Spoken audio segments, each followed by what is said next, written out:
विकासाकडे बघून महायुतीला प्रचंड अशा प्रकारचं जे यश प्राप्त करून दिलंय त्याबद्दल महाराष्ट्रातल्या तमाम जनतेचं महायुतीच्या वतीनं व्यक्तिशः माझ्या वतीनं मी त्यांना मनापासून धन्यवाद देतो, मनापासून आभार मानतो। सगळेच कार्यकर्ते राबले, उमेदवार राबले, सगळे सहकारी घटक पक्षाचे, मित्र पक्षांचे सगळे आमचे सहकारी त्याच्यामध्ये स्वतःला झोकून दिलं आणि सगळ्यांनी ही निवडणूक आपली स्वतःची निवडणूक आहे असं समजून त्या ठिकाणी कामाला लागले। आमच्या ज्या योजना होत्या योजनांच्याबद्दल बरेच थोडीशी चेष्टा मस्करी करण्यात आली, आम्हाला त्याच्यामध्ये दोष देण्यात आला, आमची थोडंसं टीका टिप्पणी करण्यात आली की राज्य कंगाल केलं, अमुक झालं तमुक झालं। परंतु नंतर त्यांचे जाहीरनामे बाहेर आल्यानंतर आम्हाला ते दिसलं की हे काय चाललेलं आहे, कसं चाललेलं आहे, कुठलाही हिशोब न ठेवता अशा प्रकारचे जाहीरनामे बाहेर आले आणि आपण सगळ्यांनी त्या ठिकाणी पाहिलं। आम्ही मुळात काय केलं, लोकसभेच्या निवडणुकीच्या निमित्तानं आम्हाला मोठं अपयश आलं, म्हणजे महाराष्ट्रामध्ये आम्हाला तिघांनाही वाटलं नव्हतं की बाबा अशा प्रकारचं आपल्याला अपयश मिळेल, परंतु ते मिळालं, आम्ही ते मान्य केलं, त्याच्यातून आम्ही पुन्हा सावरण्याचा प्रयत्न केला। अर्थसंकल्प सादर करत असताना आम्ही सरकारमध्ये तिघांनी मिळून काही योजना जाहीर केल्या, त्या योजना इतक्या पॉप्युलर झाल्या, त्याच्यामध्ये लाडकी बहिणा म्हणजे गेम चेंजरच ती योजना झाली। अंडरकरंट असा का बहिणींनी दाखवला की मी सगळे उताने पडले, सगळे आडवे झाले। एक माझं स्वतःचं स्पष्ट मत आहे, प्रत्येकाची वेगवेगळी मतं असू शकतात आणि उलट आमच्यावर आता जबाबदारी वाढलेली आहे, कारण एवढ्या प्रचंड बहुमताने, म्हणजे मी तर जसा राजकारणात आलोय तसं 222 आणि 225 महायुतीला किंवा कुठल्याही आघाडीला महाराष्ट्रामध्ये तरी कधी असं यश मिळालेलं माझ्या तरी पाहण्यात नाही, माझ्या तरी ऐकवत नाही। कदाचित पूर्वीचा काळ वेगळा काँग्रेसचा असेल त्यावेळेस कधी झालं असलं तर माहिती नाही, परंतु बाकीचे विरोधक नगण्य होते त्यावेळेसची गोष्ट। परंतु अलीकडच्या काळामध्ये जसं आम्हाला समजतंय तसं तर एवढं प्रचंड यश हे पहिल्यांदाच मिळालेलं यशाने आम्ही हुरळून पण जाणार नाही आणि आम्ही अतिशय जमिनीवर पाय ठेवून आता म्हणजे जसे जसे ते आकडे आम्हाला दिसत होते तसे तसे तसे फायनान्सच्या गोष्टी माझ्या डोळ्यासमोर येत होत्या।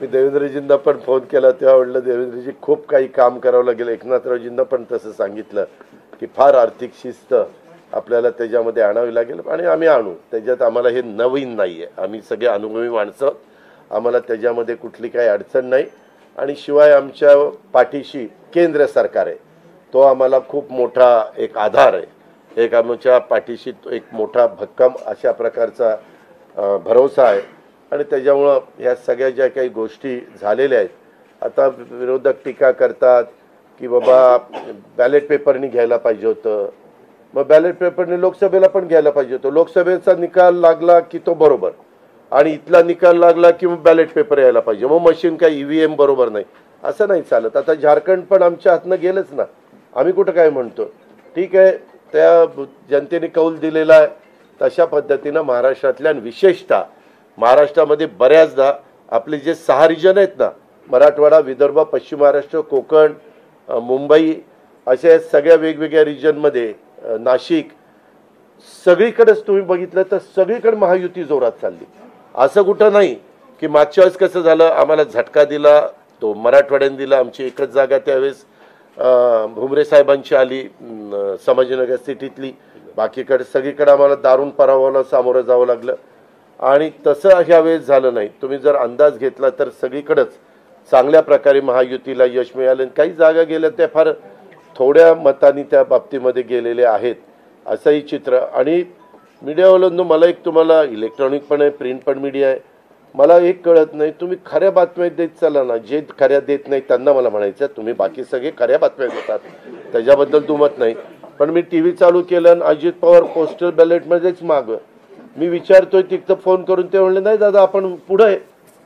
आता माझं लीड 1,02,000 मताधिक्य मी मिळवलंय आणि खुशाल तुम्ही दाखवताय अजित पवार मागं, अजित पवार मागं।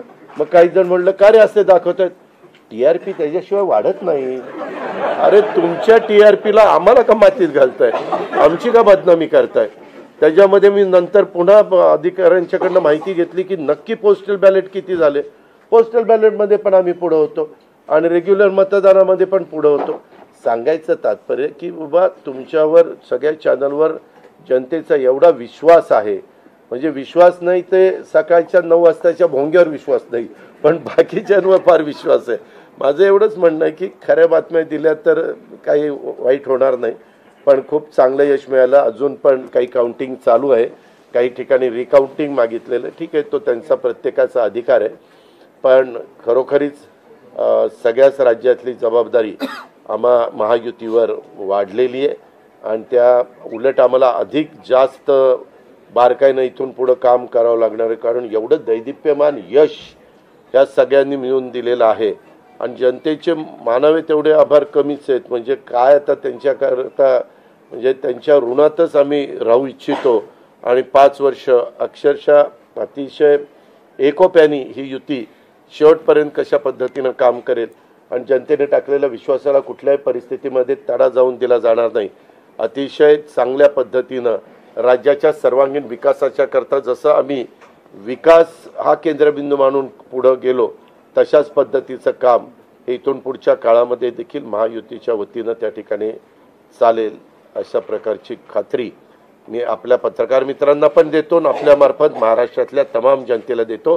पुन्हा एकदा मतदार बंधू भगिनींचं, सर्वांचं, मीडियाचं, इलेक्ट्रॉनिक प्रिंट सर्वांचं मी मनापासून आभार मानतो, मनापासून धन्यवाद देतो. धन्यवाद. अरे मराठी मातृभाषा अभिजात भाषेचा दर्जा आत्ताच दिलाय ना, लगेच विसरायला लागला. नाही ते दिल्लीत बोलतात. मी माझी भावना मगाशीच मांडली आहे की केवळ आत्ता एवढंच सांगेन की महाराष्ट्राच्या जनतेसमोर आम्ही नतमस्तक आहोत. जनतेने ज्या प्रकारचा विजय दिलेला आहे, खऱ्या अर्थानं हा विजय एक प्रकारे आमची जबाबदारी वाढवणारा विजय आहे. देशाचे प्रधानमंत्री मोदीजींवर महाराष्ट्राने दाखवलेला विश्वास आहे